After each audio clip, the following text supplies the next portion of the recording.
Okay, let's unpack this.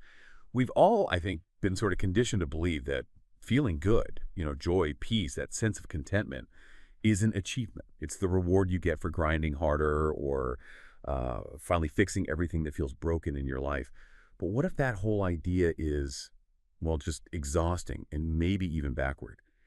Today, we're doing a deep dive into a really revolutionary concept that we found in the source materials. The idea that feeling good isn't a goal you chase, but it's actually humanity's natural default setting. Just think about what that means for a second. If your internal operating system is already programmed for peace, then why are we so often reverting to feeling stressed or anxious or just bad? So our mission here is to understand that paradox and, more importantly, to find the two key levers, or really the two habits we need to stop doing to reactivate that factory setting. That's a perfect summary. You've really captured what's so fascinating about the sources. We're looking at this through the lenses of neuroscience, psychology, and also spiritual wisdom. And they all point to the same thing. The whole conversation just shifts the burden away from all that external effort, the endless hustle, and puts the power right back into achieving internal alignment. It's a journey of decluttering, really, a return to our true design. Right. And to really get that, to feel how effortless it can be, we first have to understand how we got so far off track. How were we programmed to feel bad in the first place?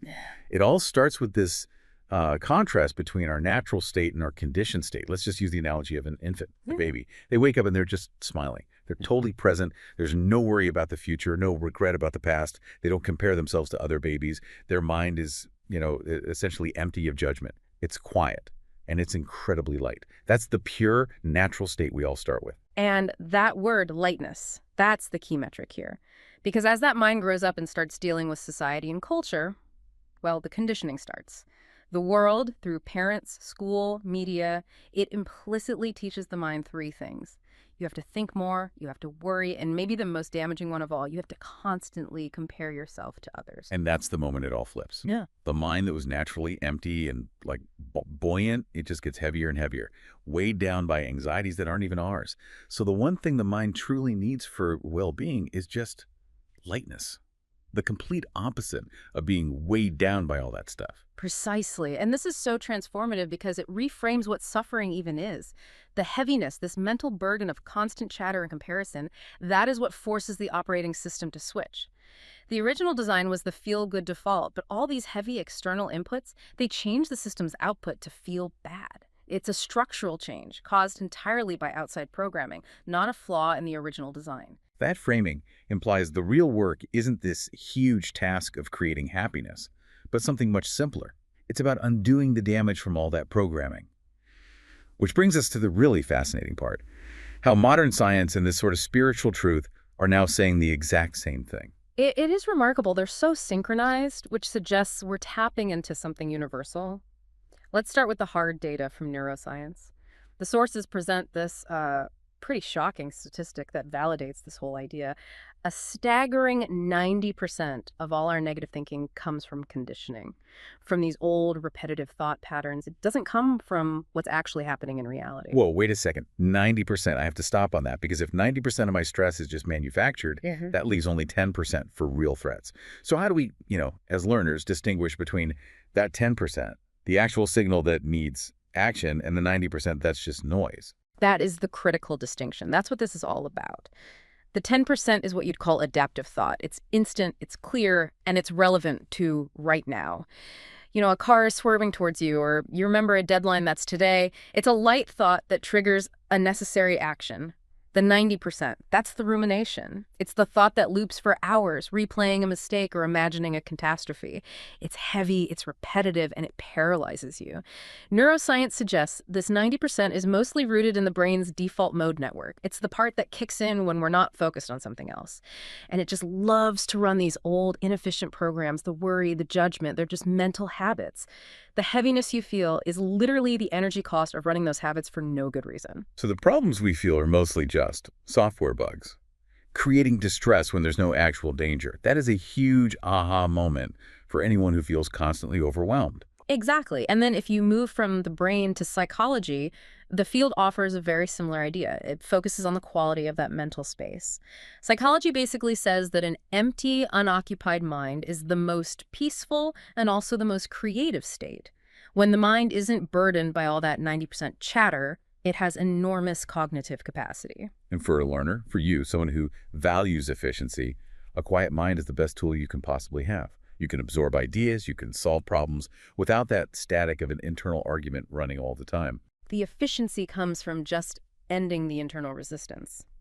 And then finally, spiritual science wraps us all up so beautifully by focusing on that quality of lightness. The teaching is simple, it's like physics.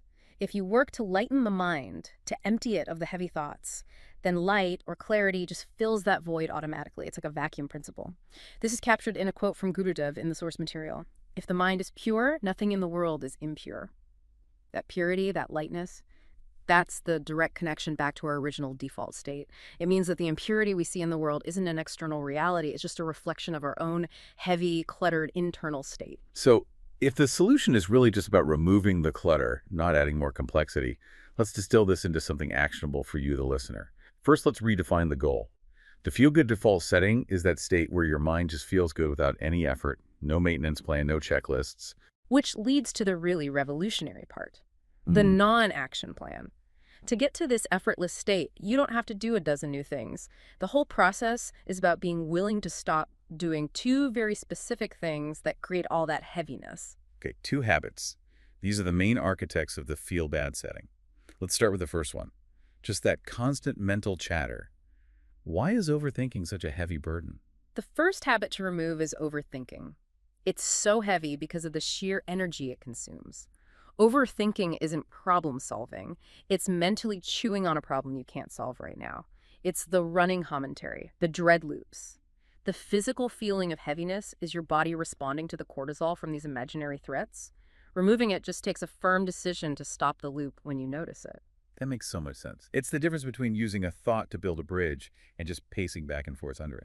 Okay, what's the second habit? This one feels a little trickier because we often confuse it with being responsible or ambitious. Right. The second habit to remove is carrying the burden of others' expectations. And how do we tell the difference between healthy ambition and that destructive, heavy burden?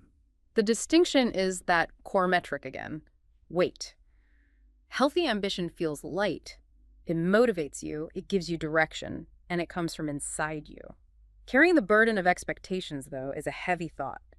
It's the pressure to perform to some standard that isn't really yours, usually for approval. It forces you into constant comparison, and comparison is a guaranteed path to suffering. It weighs your spirit down because it's always conditional. So just removing those 2 obstacles, the internal noise and the external pressure, is enough. We don't need to add anything. We just let the original setting return. The solution is effortless. Okay, let's get super practical. When you catch yourself overthinking or feeling that pressure, you need a circuit breaker.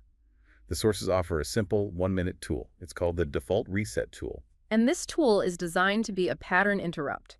When your mind is just stuck on that heavy 90% track, you need something to force a physical and mental shift right back to the present moment. Here are the 4 steps. It's a powerful 1-minute practice. Step 1, just pause for 5 seconds. Completely stop what you're doing. Stop talking, stop working, stop thinking. Step 2, take 1 deep, intentional breath. This is a physical anchor. It engages your parasympathetic nervous system and interrupts that spike of worry.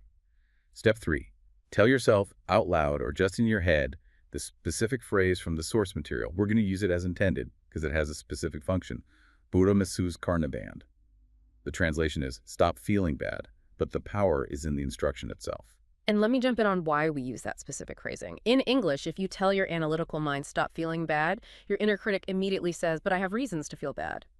Using a clear, declarative, non-native phrase, it acts as a pattern interrupt. It often bypasses that critic. It's a direct command to the subconscious to just halt the momentum. That's why it's so effective. And the final step, step 4, smile. It's a physical trigger. It sends signals back to the brain that reinforce the shift to lightness. That's it. 1 minute, 4 steps. You've actively chosen to stop the momentum of the conditioned response, and you allow the default setting to flip back on. This connects so perfectly to the practical reality of shedding expectations.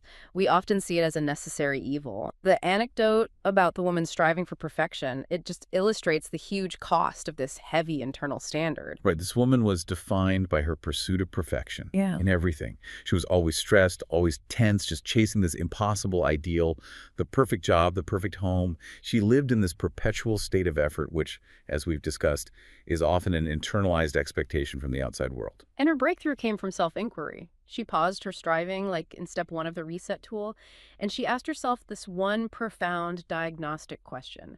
Is what I'm doing right now making my mind lighter or heavier? That is the ultimate test. For any of you trying to live more efficiently, that question is everything. Is this action adding to my capacity, or is it draining it? Exactly.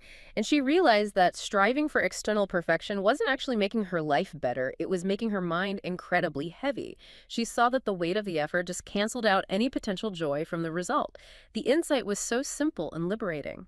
Lightening the mind is what lightens the life. Once she started measuring her success by mental lightness, she effortlessly shifted to what the sources call effortless feeling good. That story just perfectly connects back to that second obstacle. Carrying the heavy burden of expectation, whether it's self-imposed perfectionism or external pressure. By dropping it, she restored her natural buoyancy. So let's consolidate these ideas into a few sharp, memorable principles from this deep dive. These are the facts that should stick with you. Okay, first principle. Feeling good is your birthright, not an achievement you have to earn. It is your inherent nature. You just have to allow it. Second, remember that 90-10 split. Negative thoughts are mostly external conditioned inputs. Feeling good is internal and inherent. You've had to look outside for the bad, but you only have to look inside for the good. Third principle. The lighter you intentionally keep your mind by removing those two obstacles, the more beautiful and effortless life will feel. Your mental weight literally determines the beauty of your reality. And finally, a paradox that sums it all up. Thinking too much leads to loss. Smiling a little leads to gain. It reinforces that non-action plan. You lose energy and peace by overthinking, and you gain clarity and lightness through simple resets like a smile. The goal for you is to stop working so hard to be happy and just return to your default for instant well-being. And that leads us to the final principle of feel-good freedom. The mind's lightness is the single greatest determinant of the beauty of your life. The moment you shed the expectation and the rumination, peace just reasserts itself. So today, we'll leave you with a simple sentence to remember whenever you feel that burden creeping back in. Bura Masu's Karna band, feeling good is default. And here's a provocative thought for you to mull over this week. When a negative thought or anxiety shows up, just pause for 5 seconds and ask yourself, is this feeling necessary? Is it part of the adaptive 10% that requires my immediate action? Or is it that 90% conditioning, that manufactured habit of worrying, comparing, or striving for a standard that isn't even mine? The answer might just give you permission to drop the weight, and that dropping. That might be the first step to turning your default back on. Thank you for sharing your sources for this deep dive.